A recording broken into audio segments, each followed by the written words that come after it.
Napakasama ng taong iyon! Dapat siyang maparusahan! May dalawang lalaki sa isang bayan. Ang isa ay mayaman at maraming tupa at baka. Ang isa naman ay mahirap at iisa lamang ang kanyang munting tupa. Pinalaki niya ito kasama ng kanyang mga anak. Kumakain ito ng kanyang pagkain, umiinom sa kanyang inumin at natutulog sa kanyang kandungan. Para niya itong anak. Isang araw, may bisita ang mayamang lalaki. Ngunit sa halip na kumuha ng isa sa sarili niyang maraming tupa, kinuha niya ang kaisa-isang tupa ng mahirap at iyon ang inihandra niya para sa kanyang bisita. Nagalit si David nang marinig ang kwento at sinabi. Napakasama ng taong iyon! Dapat siyang maparusahan! Pagkatapos ay sinabi ni Nathan, Ikaw ang taong iyon. doon na unawaan ni David na siya ang tinutukoy ni Nathan.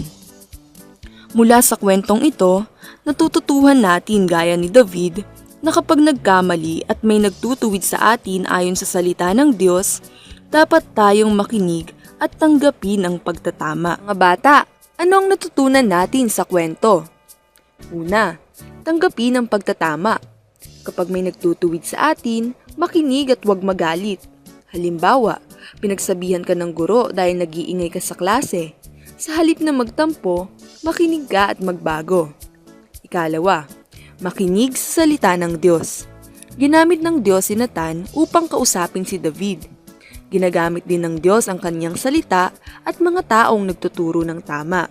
Halimbawa, kapag may pagsambang pamana o may payo ang iyong guro at magulang, pakinggan ito. Ikatlo, huwag baliwalain ang kasalanan. Alam ng Diyos ang lahat ng ating ginagawa kahit walang ibang nakakakita. At magsabi tayo ng totoo. Huwag magdahilan kapag nagkamali. Halimbawa, kung nasira mo ang laruan ng kapatid mo, sabihin ng totoo at humingi ng tawad.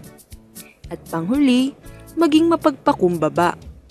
Ang taong mapagpakumbaba ay handang tumanggap ng tamang payo. Halimbawa, kapag itinutuwid ka ng magulang mo, huwag sumagot ng pabalang at huwag ding sumimangot. Hindi lahat ng bagay ay alam mo na, kaya ka pinagsasabihan. Ang dapat nating gawin, maging mababa at masunurin.